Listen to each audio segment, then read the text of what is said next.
दोस्तों, ऐसा कितनी बार हुआ है कि आपके सामने कुछ बुरा हो रहा हो और आपने उस बुराई से बचने के लिए उसे नजरअंदाज कर दिया और अपने रोज के कामों में लग गए। हम सभी ने यह कभी ना कभी अपनी जिंदगी में शायद किया ही होगा। पर क्या हो जब वही बुरा व्यवहार आपके साथ हो रहा हो और ऐसे ही बाकी लोग आपको नजरअंदाज करके अपने काम करने लगे हैं। जब कोई आपको धमका रहा हो कि सच अगर आपने किसी को बताया तो आपको नुकसान पहुंचेगा, क्या फिर भी आप सच बोलेंगे? क्या फिर भी आप खुद के हक और सच के लिए लड़ेंगे? दोस्तों, कई बार सच बोलने के लिए बहुत हिम्मत की जरूरत होती है और यह हिम्मत जो गलत के सामने खड़े होने के लिए जरूरी है, यह हिम्मत अपने अंदर लाना बहुत मुश्किल हो सकता है। क्या लगता है आपको कितने लोग ऐसी परिस्थिति में सच बोलने की हिम्मत करेंगे? दोस्तों, आज की इस बौद्ध कहानी के माध्यम से हम यही सीखेंगे कि चाहे परिस्थिति कितनी भी कठिन क्यों ना हो, सच बोलना और गलत का सामना करना कितना जरूरी होता है। और हम देखेंगे कि आज के हमारे इस कहानी के युवक ने कैसे हिम्मत जुटाई और सच का साथ दिया। तो बिना किसी देरी के शुरू करते हैं। तो एक बार की बात है, एक नगर में एक युवक रहता था जो बहुत ही अच्छा था, जो स्वभाव का बहुत ही सीधा और मन से बहुत ही सरल था। वह ना तो किसी से लड़ाई झगड़े करता था और ना ही किसी को कभी भला बुरा कहता। वह लोगों की मदद भी किया करता, लेकिन फिर भी कुछ लोग उसे भला बुरा कहते। इस पर वह मुस्कुराकर वहां से चला जाता जहां वह नौकरी किया करता था। वह सेठ भी उसे बहुत कम तनख्वाह दिया करता था, तब भी वह कभी अपने सेठ का विरोध नहीं करता, बल्कि हंसकर उसके सारे आदेशों का पालन किया करता और खूब मन लगाकर काम किया करता। उसकी भलाई के कारण हर कोई जो भी उससे मिलता उसे दबाने की कोशिश करता, उसे डराने की कोशिश करता। उसके इस सीधे साधे व्यवहार के कारण लोग उसे पागल भी कहते थे और कई तो यह भी कहते कि वह अपने जीवन में कभी कुछ नहीं कर पाएगा। यह तो बहुत ही सीधा है और आज के जमाने में इतना सीधा होना भी अच्छी बात नहीं है। वह युवक गरीब था, लेकिन वह कभी किसी से शिकायत नहीं करता था। वह नौकरी करके पैसे इकट्ठा किया करता ताकि वह अपनी गरीबी से बाहर निकल सके। लेकिन जब भी वह गरीबी से बाहर निकल की कोशिश करता तो कुछ लोग आते और उसकी वह जमा पूंजी उससे लेकर चले जाते। कभी उसके रिश्तेदार आते तो कभी उसका कोई सगा संबंधी, जो अपना दुख दर्द दिखाकर, अपना दुख दर्द सुनाकर उसका जोड़ा हुआ एक एक रुपया उससे ले जाते और वह युवक कुछ नहीं कर पाता। वह तो केवल यही सोचता रहता था कि वह एक अच्छा आदमी है और अच्छे आदमी कभी किसी पर अत्याचार नहीं करते, वह कभी किसी का विरोध नहीं करते, वह तो स्वयं में खुश रहते हैं और दूसरों की मदद भी करते हैं। इन सारी बातों से वह अपने आप को समझा लेता। एक दिन की बात है, उसने देखा कि उसका एक मित्र चोरी चकारी करके, बेईमानी करके, गलत काम करके आज बहुत धनवान बन चुका है और उसके पास अत्यधिक खुशियां हैं, पैसा है और यह समाज उसे सम्मान भी देता है। वह ना तो दान करता है और ना ही लोगों की मदद करता है, बल्कि वह तो दूसरों पर अत्याचार करता है। वह जबरदस्ती लोगों के पैसे लूट लेता है और उन्हीं पर चीखता चिल्लाता भी है। फिर भी यह समाज उसी को पसंद करता है। लेकिन मैं एक सीधा साधा इंसान हूं, मैं एक अच्छा युवक हूं, फिर भी मुझे कोई पसंद नहीं करता। मुझे तो सब लोग पागल समझते हैं और मेरे जीवन में तो केवल दुख ही दुख है। वह युवक मन ही मन यह सोच रहा था कि तभी उसके मन में एक और विचार उत्पन्न हुआ। वह यह सोचने लगा, क्या मुझे बुराई का रास्ता अपना लेना चाहिए? एक दिन वह अपने मालिक के घर पर काम कर रहा था, तभी अचानक उसके हाथों से एक सामान गिर कर टूट गया जो कीमती था। इस पर उसके मालिक ने उसे बहुत खरी खोटी सुनाई, उसकी पिटाई की और कहता है, तुझे अब से 1 साल तक मेरे यहां पर मुफ्त में काम करना होगा। क्या तुझे नहीं पता था कि यह कितनी कीमती चीज है? अब से 1 साल तक मैं तुझे कोई पैसे नहीं देने वाला हूं। वह युवक रो रहा था, गिड़गिड़ा रहा था, लेकिन उसके मालिक ने उसकी एक नहीं सुनी। वह रोता हुआ अपने घर जा रहा था। उसी रास्ते से एक बौद्ध भिक्षु भी गुजर रहे थे। उन्होंने जब उस युवक के रोने की आवाज सुनी तो वह उस युवक के पास आए और उस युवक से कहते हैं, यह सब कैसे हुआ? तुम्हारे शरीर पर तो बहुत जख्म है, लाओ मैं तुम्हें मरहम लगा देता हूं ताकि तुम्हें कुछ आराम मिल सके। इतना कहकर उन भिक्षु ने युवक के शरीर पर कुछ जुड़ी बूटियों का लेप लगाया, जिससे उस युवक को अपने दर्द से थोड़ी राहत मिली। इस पर वह युवक उन बौद्ध भिक्षु से कहता है, हे गुरुवर, आप तो ज्ञानी मालूम पड़ते हैं, क्या आप मेरी एक बात का जवाब देंगे? इस पर वो बौद्ध भिक्षु कहते हैं, पूछो। तभी वह युवक उन बौद्ध भिक्षु से कहता है, हे गुरुवर, अच्छे लोगों के साथ बुरा क्यों होता है? मैं बहुत सीधा साधा इंसान हूं, मैंने कभी किसी का बुरा नहीं किया, ना ही मैंने कभी किसी को अपशब्द कहे, बल्कि जो भी मेरे पास मदद मांगने आता है मैं उसकी मदद भी कर देता हूं। लेकिन अब तक मेरे साथ कभी कुछ अच्छा नहीं हुआ। मैं हमेशा दुख में जीता हूं, जबकि इस दुनिया में ऐसे बहुत सारे बुरे लोग हैं जो अपना जीवन सुखी सुखी जी रहे हैं, जबकि वह लोगों को लूटते हैं, लोगों के पैसे छीन लेते हैं, लोगों पर अत्याचार करते हैं। फिर भी समाज उन्हीं को पसंद करता है, उन्हीं का सम्मान करता है। आखिर ऐसा क्यों होता है? ऐसे में क्या हमें भी बुराई का रास्ता अपना लेना चाहिए? क्या हमें भी बुरा बन जाना चाहिए? उन भिक्षु ने उस युवक की सारी बातें ध्यानपूर्वक सुनी। उसके बाद वह उस युवक को जवाब देते हुए कहते हैं, भंते, जिसके कर्म बुरे हैं उसके कर्म का फल उसे अवश्य मिलेगा, और वह अवश्य रूप से बुरा ही होगा। जिसके कर्म अच्छे हैं उसे भी उसके अच्छे कर्मों का फल अवश्य मिलेगा, और वह आवश्यक रूप से अच्छा ही होगा। तभी वह युवक उन गुरुवर की बात काटते हुए कहता है, हे गुरुवर, क्या आप जो कह रहे हैं वह सच है? क्या मैं आप पर भरोसा कर सकता हूं? क्योंकि इस दुनिया में तो मुझे सब उल्टा ही नजर आता है। मुझे तो अच्छों के साथ बुरा और बुरों के साथ अच्छा ही होते हुए नजर आता है। इस पर वह बौद्ध भिक्षु उस युवक से कहते हैं, भंते, जैसा मैंने कहा वह बिल्कुल सत्य है, और आने वाले समय में यह तुम अच्छी तरह से जान भी जाओगे। इतना कहकर वो बौद्ध भिक्षु वहां से चले गए। वह युवक वहीं पर कुछ देर बैठा रहा और उन बौद्ध भिक्षु की बातों पर विचार करता रहा, और वह यह सोच रहा था, चलो, मेरे पास धन दौलत ना सही, रुपया पैसा ना सही, समाज का मान सम्मान ना सही, पर मैं एक अच्छा इंसान तो हूं, और मेरी अच्छाई का फल मुझे कभी ना कभी तो जरूर मिलेगा। इतना सोचकर वह वापस अपने घर लौट गया। कुछ दिनों बाद वह युवक जंगल के रास्ते से अपने मालिक के घर जा रहा था। तभी रास्ते में राजा के सैनिकों ने उसे घेर लिया, उसका चेहरे पर काला कपड़ा डाल दिया और उसके हाथ बांध दिए, और फिर उसे धक्के मार मार कर वो उसे ले जाने लगे। इस पर वह युवक जोर जोर से चिल्लाता रहा और उन सैनिकों से पूछता रहा, मुझे कहा ले जा रहे हो, और मेरा क्या कसूर है? वह बार बार एक ही बात दोहरा रहा था, लेकिन सैनिकों ने उसकी किसी भी बात का कोई जवाब नहीं दिया। वह बस उसे मारते पिटते ले जाने लगे। काफी देर तक जब वह युवक एक ही सवाल करता रहा, तभी एक सैनिक उसकी इस बात का जवाब देते हुए कहता है, अरे मूर्ख, तुझे नहीं पता, तुझे राजा ने मृत्यु दंड दिया है और कहा है कि तुम्हें ऊंचे पहाड़ से ले जाकर नीचे फेंक दे। इसलिए हम तुम्हें एक ऊंचे पहाड़ की तरफ ले जा रहे हैं, जहां से तुम्हें नीचे फेंक दिया जाएगा। इतना कहकर वह सभी सैनिक हंसने लगे। तभी वह युवक एक बार फिर उन सैनिकों से कहता है, किंतु क्या है मेरा कसूर? एक बार मुझे राजा से मिलने दो। मैं भी तो जानना चाहता हूं कि आखिर मेरी गलती क्या है, जिसके लिए मुझे यह सजा दी गई है। मैंने तो कुछ भी नहीं किया। तभी वह सैनिक हंसते हुए उस युवक से कहता है, हम सभी जानते हैं कि तुमने कुछ भी नहीं किया, और तुम्हारी अंतिम इच्छा जानकर मैं तुम्हें सब कुछ सच सच बताता हूं, तो ध्यान से सुनो। दरअसल बात यह है कि राजा ने आज सुबह ही चोर को मृत्यु दंड दिया था, और हमें उसे पहाड़ी से ले जाकर नीचे फेंकना था। लेकिन वह चोर बहुत चालाक था। उस चोर ने हमसे कहा कि अगर हम उसे छोड़ देंगे तो वह हम सभी को 1000 सोने के सिक्के देगा। इसलिए हमने उसे छोड़ दिया। लेकिन हमें अपना कर्तव्य भी तो पूरा करना है। राजा के आदेश को तो हमें पूरा करना ही होगा। इसलिए हमें किसी ना किसी को तो वहां से फेंकना ही होगा, ताकि राजा तक यह समाचार पहुंच सके कि चोर को मृत्यु दंड दिया जा चुका है। इसीलिए हमने तुम्हें पकड़ लिया, और भला तुमसे अच्छा हमें मिल भी कौन सकता है? तुम्हारा ना तो कोई आगे है ना कोई पीछे जो तुम्हारे बारे में पूछताछ कर सके, और हमें कोई पकड़ भी नहीं पाएगा, और राजा को भी यह बात कभी नहीं पता चलेगी कि आखिर वह चोर कहां गया।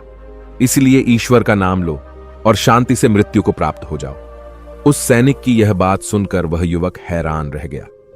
वह सभी सैनिकों के सामने रोने लगा, हाथ जोड़कर उससे विनती तक की रोया, चिल्लाया, लेकिन किसी भी सैनिक ने उसकी एक नहीं सुनी, और वह उसे जबरदस्ती घसीटते हुए पहाड़ की चोटी पर ले जाने लगे। वह चिल्लाता रहा कि मुझे छोड़ दो, मुझे जाने दो, मैंने कुछ नहीं किया। लेकिन उसकी बातों का किसी पर भी कोई फर्क नहीं पड़ा।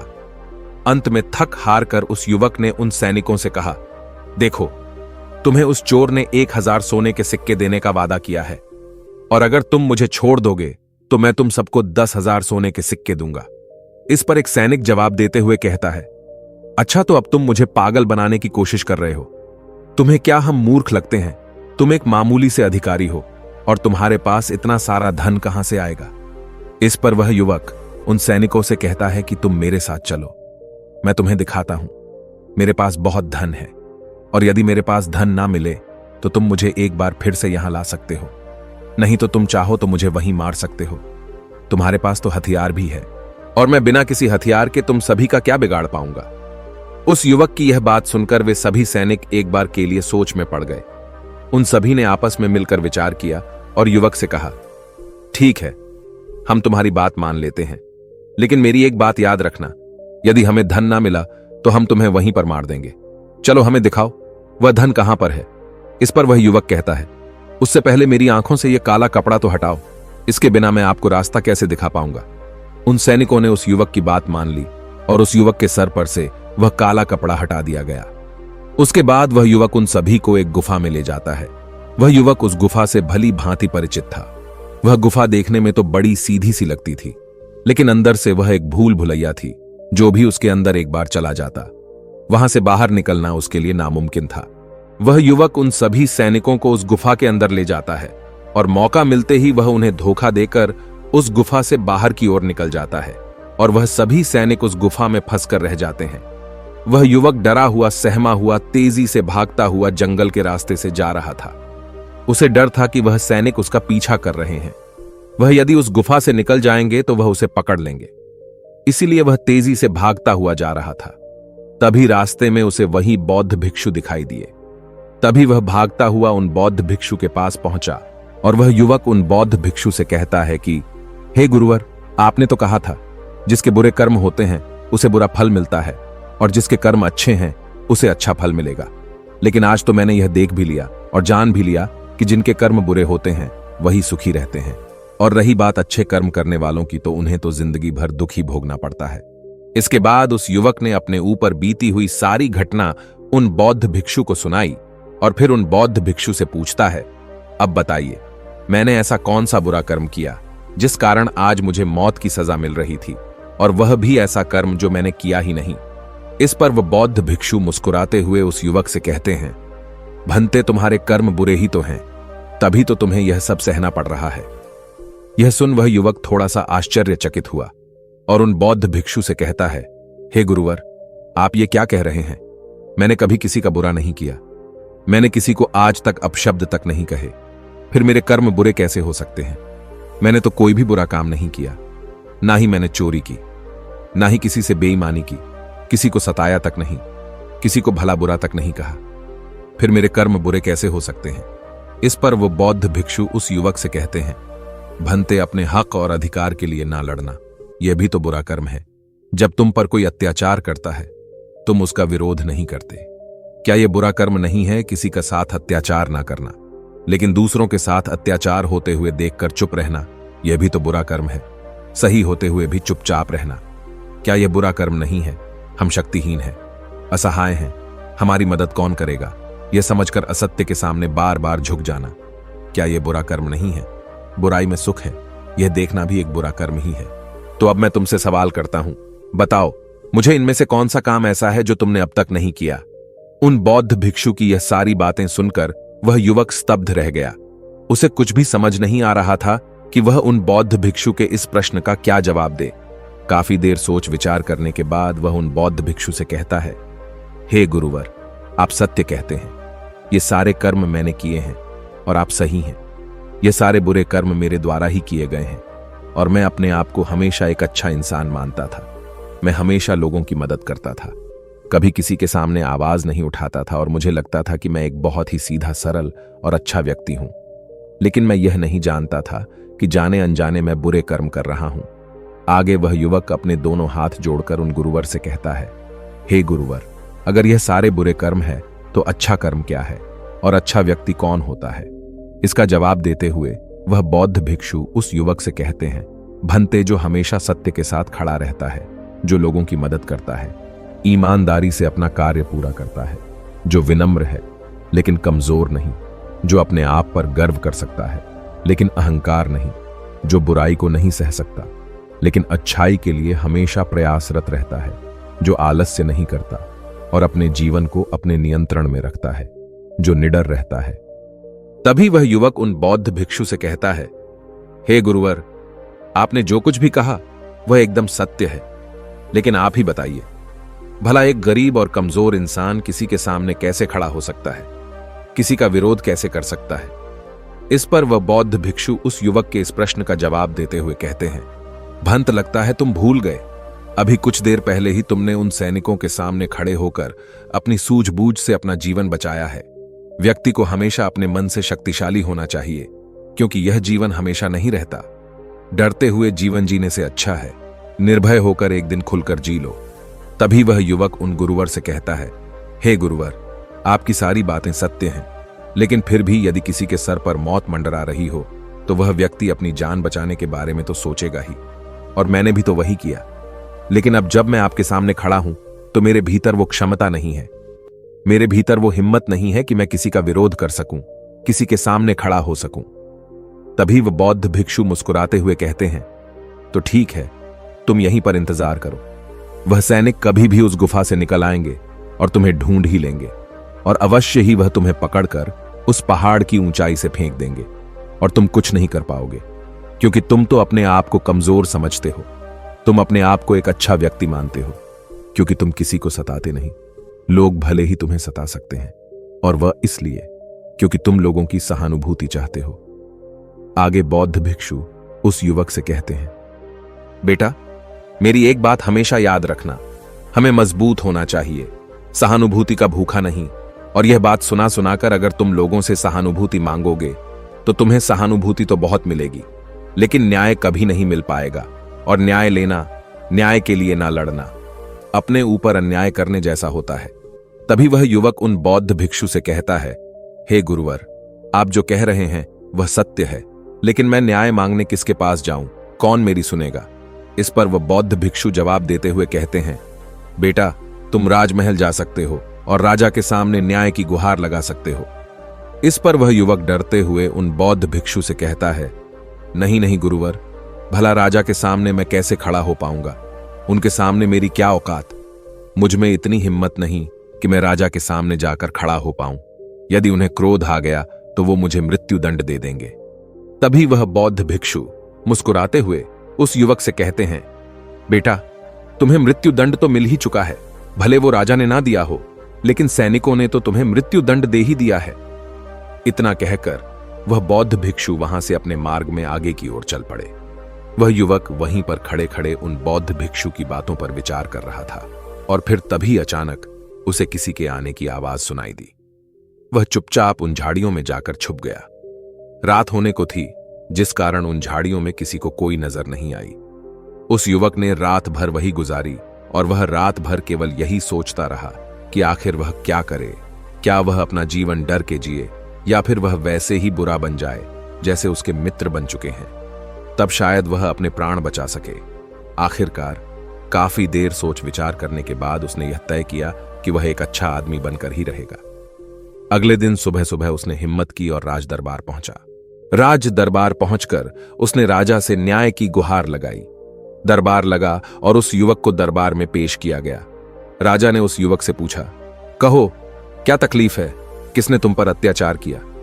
इस पर वह युवक उन राजा से कहता है, महाराज, मैं आपको उनके नाम तो बता दूंगा, लेकिन जैसे ही मैं उनके नाम बताऊंगा, यहां खड़े सभी लोग मेरे जानी दुश्मन बन जाएंगे, और हो सकता है वह मुझे यहीं पर मृत्यु के घाट भी उतार दे। राजा उस युवक से कहता है, निसंकोच हो जाओ, यह हमारा देश है, यह हमारा राजमहल है, यहां तुम्हें कोई भी कुछ नहीं कर सकता। तभी वह युवक राजा से कहता है, महाराज, मुझ पर इस राज्य के राजा ने अत्याचार किया है और मैं उसके अत्याचार का शिकार हूं। राजा अपराधी है। इस बात सुनते ही राज दरबार में बैठे हुए सभी लोग अपने आसन पर से खड़े हो गए और सभी ने एक आवाज में कहा, राजन, इसे मृत्यु दंड दे दिया जाए। लेकिन राजा ने उनमें से किसी की भी एक नहीं सुनी। राजा ने कुछ देर के लिए सोच विचार किया और उसके बाद वह राजा कहता है, ठीक है, मैं तुम्हारी बात मानने के लिए तैयार हूं, लेकिन अब मैं चाहता हूं कि तुम अपनी बात स्पष्ट करो। आखिर तुम कहना क्या चाहते हो? यदि तुम्हारी बातों से यह स्पष्ट हो गया कि इस राज्य के राजा ने तुम पर अत्याचार किया है, तो उसे उसकी सजा भी अवश्य मिलेगी, और वह सजा भी तुम ही सुनाओ। राजा की यह बात सुनकर राज दरबार में उपस्थित सभी लोग अपने अपने आसन पर बैठ गए और उस युवक की बात सुनने के लिए सभी लोग तैयार हो गए। तभी वह युवक राजा से कहता है, हे राजन, कल सुबह आपने एक चोर को मृत्युदंड दिया था। आपके सैनिकों ने उस चोर को 1000 सोने के सिक्के लेकर उसे आजाद कर दिया है, और उसके बदले उन्होंने मुझे पकड़कर पहाड़ी से फेंकने की कोशिश की, लेकिन जैसे तैसे करके मैं वहां से निकल गया और ऐसा पहली बार नहीं हुआ, बल्कि ऐसा कई बार हो चुका है। और पहले भी कई बार कई गरीब लोगों की मृत्यु इसी प्रकार हुई है। और राजा को लगता है कि राजा ने न्याय किया है, लेकिन वह राजा यह नहीं देखता कि उसके आदेश को पूरा किया जा रहा है या नहीं, क्या उसका न्याय पूरा हो रहा है या नहीं। राजा का किया हुआ न्याय किसी के लिए अन्याय बन रहा है। किसी गरीब के घर का दीपक बुझा दिया जाता है और राजा को इसकी भनक तक नहीं। राजा तो केवल अपने जीवन में मस्त है, उसे अपने महल से बाहर निकलने का समय तक नहीं है। वह बाहर निकलकर आम लोगों से मिलता तक नहीं है, उनकी समस्याओं के बारे में सुनता तक नहीं है। वह तो केवल अपने मंत्रियों और अपने अधिकारियों पर निर्भर रहता है।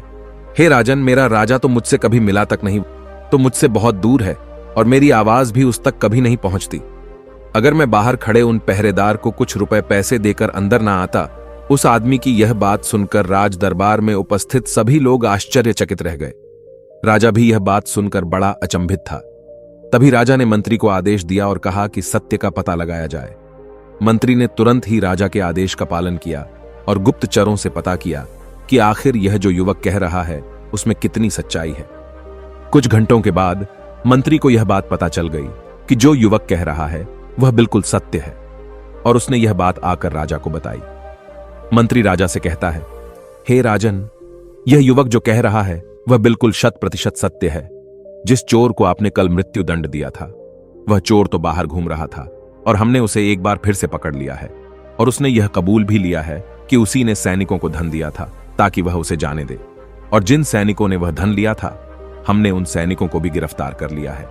तभी राजा मंत्री से कहता है, उन सभी अपराधियों को राज दरबार में पेश किया जाए। राजा के आदेश पर उन सभी अपराधियों को राज दरबार में पेश किया जाता है। तभी वह राजा उस युवक से कहता है, हम तुम्हारे अपराधी हैं, कहो आखिर तुम हमें क्या दंड देना चाहते हो। तुम जो भी दंड हमें दोगे वह हमें खुशी खुशी स्वीकार है।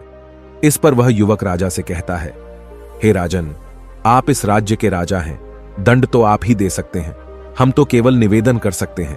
और मैं आज आपके पास यही निवेदन लेकर आया हूं कि आपको अपनी प्रजा का ख्याल रखना चाहिए, समय समय पर उनसे मिलते रहना चाहिए, और आपसे हम जैसे गरीब लोग सीधे मिल सके, अपनी बातें कह सके, ऐसी व्यवस्था करनी चाहिए। इस पर राजा ने मंत्री को आदेश दिया और कहा, मंत्री जी, उन दरबारियों को भी पकड़कर लाया जाए जिन्होंने इस व्यक्ति से धन लेकर इसे अंदर आने की अनुमति दी। मंत्री ने राजा के आदेश का पालन किया और उन दरबारियों को भी दरबार में पेश किया गया। राजा ने उन दरबारियों को भी नौकरी से निकल दिया और उन्हें 3 महीने की काल कोठरी में रहने की सजा सुनाई।